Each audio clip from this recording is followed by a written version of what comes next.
अस्सलाम वालेकुम। आज का हमारा लेक्चर है, एक्सरसाइज नंबर है 1.2। ठीक है, चैप्टर ज़ाहिर आपको नज़र आ रहा है, 1 चैप्टर है, 8th क्लास का मैथ है। ठीक है, तो इसकी 1.2 एक्सरसाइज का क्वेश्चन नंबर 4 हम आज करने लगे हैं। तो ये क्वेश्चन कुछ इस तरह लिखा हुआ है कि साबित करें अगर ए बराबर हो, सेट के अंदर सिर्फ ज़ीरो हो, और बी सेट हो ज़ीरो और 1, और सी सेट खाली हो, तो ये साबित करना है। ये क्या चीज़ है? अब ये जो चीज़ दी हुई है इसको ज़रा गौर से हमने पढ़ना है और देखना है। A union B intersection C, सिर्फ इतनी सी बात बराबर है इस पूरी बात के। ये क्या बात है?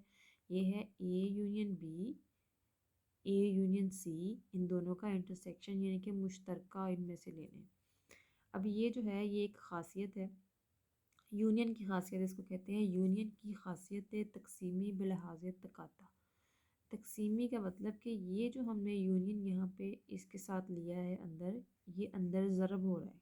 हमें पता है ब्रैकेट के बाहर कुछ भी लिखा हुआ हो, ब्रैकेट के बाहर जमा लिखा हुआ हो तो वो जमा अंदर ज़रब हो रहा होता है। ब्रैकेट के बाहर तफरीक लिखा हुआ हो तो वो अंदर ज़रब हो रहा होता है। इसी तरह ये ब्रैकेट के बाहर यूनियन लिखा है तो वो अंदर ज़रब हो रहा है।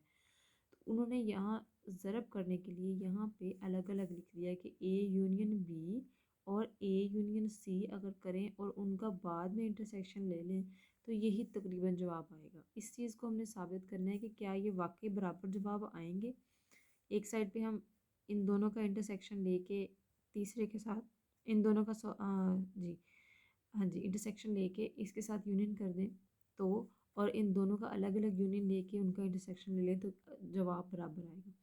सबसे पहले तो खासियत का नाम याद रखना है। खासियत है तकसीमी है यूनियन की, क्योंकि बाहर है यूनियन, यूनियन तकसीम हो रहा है अंदर और बिलहाज तकाता।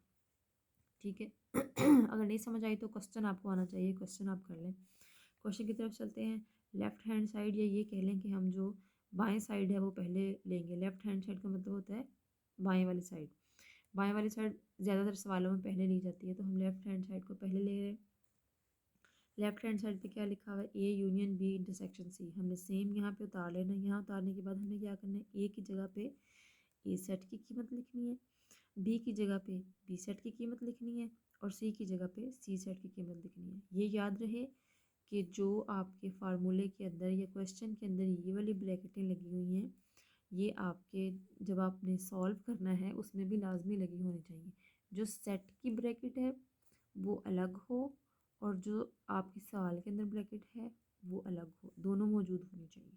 ओके, आगे हम चलते हैं। आगे हमने क्या करना है? सबसे पहले हमें पता है हम हमेशा ब्रैकेट्स के अंदर वाला जो भी होता है उसको सॉल्व करते हैं। ब्रैकेट के अंदर है इंटरसेक्शन जो बी और सी का है। बी है 0 और 1 और सी है खाली सेट यानी कि 5।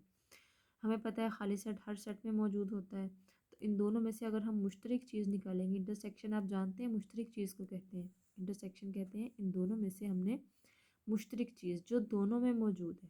इसके अंदर 0 और 1 मौजूद है, लेकिन इसके अंदर खाली सेट भी हर सेट के अंदर मौजूद होता है, ये हमें पता होना चाहिए।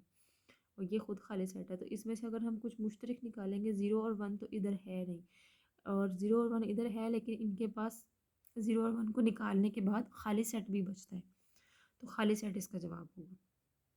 समझ आ गई? इसमें से मुश्तरक खाली सेट है, क्योंकि खाली सेट आप जानते हैं हर सेट का ताकती सेट होता है, इसीलिए ये खाली सेट इनका मुश्तरक आता है यहाँ पे। ठीक है, ये बाहर वाली ब्रैकेट हमने लगा दी है। फिर आता है ज़ीरो ज़ीरो यूनियन ब्रैकेट के अंदर जो भी था, ब्रैकेट के अंदर वाला सॉल्व होकर खाली सेट आ गया। अब ज़ीरो और खाली सेट का यूनियन करेंगे। ज़ीरो और खाली सेट को यूनियन का मतलब करने का मतलब है कि ज़ीरो और खाली सेट को हमने मिक्स कर देना है, मिला के एक सेट बना के लिखना है। तो हमें पता है कि खाली सेट हर सेट में मौजूद होता है, लेकिन ज़ीरो हर सेट में मौजूद नहीं होता, इसलिए हम ये ज़ीरो का सेट बनाएंगे। इनको हम जब इकट्ठा मिला के लिखेंगे तो ज़ीरो लिखेंगे, जिसका मतलब है इसमें खाली सेट भी है और इसमें ज़ीरो भी है। ये हमारी लेफ़्ट हैंड साइड हो गई कवर। ओके, अब हम चलते हैं अपनी राइट हैंड साइड की तरफ, ये देखने के लिए कि क्या ये हमारी जो राइट हैंड साइड है ये लेफ़्ट हैंड साइड के बराबर आती भी है या नहीं। राइट हैंड साइड है A union B intersection A union C. जैसा कि हमने देखा कि यहाँ पे ये दोनों खासियतें डिवाइड हो रही थी अंदर। यहाँ ए यूनियन है तो ये union B A union C अलग अलग पे अप्लाई करके उनका इंटरसेक्शन लेना है। तो यहाँ पे हम यही काम करेंगे।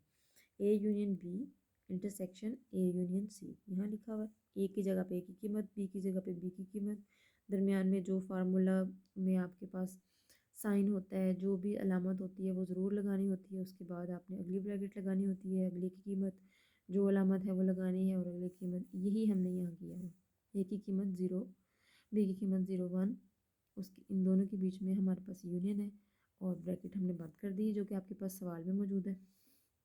उसके अलावा आपने इंटरसेक्शन की अलामत लगानी है, फिर ब्रैकेट हमने खोलनी है, ए का सेट लिखना है 0 जो है, और जो सी का सेट है वो खाली सेट है। ठीक है, अब हमें दोबारा से पता है कि हमने ब्रैकेट के अंदर वाली चीज़ें पहले सॉल्व करनी है और दरमियान वाली चीज़ बाद में सॉल्व करेंगे, या ब्रैकेट के बाहर वाली चीज़ बाद में सॉल्व करते हैं। ब्रैकेट के अंदर क्या है, यूनियन करना है 0 और 0 1 को। ज़ाहिर है इनको इकट्ठा करेंगे तो 0 और 1 नहीं आएगा, क्योंकि इसमें से मुश्तरिक निकालना होता तो 0 आता, लेकिन हमने इनको इकट्ठा करके लिखना है, तो इसमें 0 भी है 1 भी है, इसमें 0 भी है। इन अगर हम कहेंगे कि इन दोनों का एक सेट बनाए तो वो बन जाएगा 0 और 1। ये सॉल्व हो गया। ठीक है, दरमियान में इंटरसेक्शन की अलामत थी वो लगा दी। अब आगे हमारे पास है खाली सेट और 0, अगर इनका मुश्तरिक करेंगे तो 0 ही आएगा, क्योंकि 0 के अंदर 0 भी मौजूद है और खाली सेट भी मौजूद है। ठीक है, यहाँ तक हो गई बात कवर। अब इन दोनों का लेना है इंटरसेक्शन, यानी इन दोनों में मुश्तरिक क्या है। इन दोनों में मुश्तरिक क्या है हमें नज़र ही आ रहा है, इन दोनों में मुश्तरिक है 0, और हमारी right hand side at last 0 के बराबर होगी, जो कि हमारी दूसरी मसावात है। तो हमने देखा कि हमने जो लेफ़्ट हैंड साइड सॉल्व की थी उसका जवाब भी 0 आया था, और राइट हैंड साइड का जवाब भी 0 आ रहा है। तो इससे साबित हुआ है कि left hand side right hand side के बराबर है। और अगला साबित ये हुआ है कि ये जो हमने कानून पढ़ा है ये बिल्कुल ठीक बेस पे बनाया गया है। ये एक साइड इस तरीके से हल करें तो भी सही जवाब आता है, इस तरीके से हल करें तो भी सही जवाब आता है। ठीक है, ये आपका डन हो गया है क्वेश्चन नंबर 4 एक्सरसाइज नंबर 1.2 का। ठीक है, इसको ख़ुद से एक दफ़ा करके देखना है ताकि आपको ये ठीक से आ जाए। ओके जी, अल्लाह हाफिज़।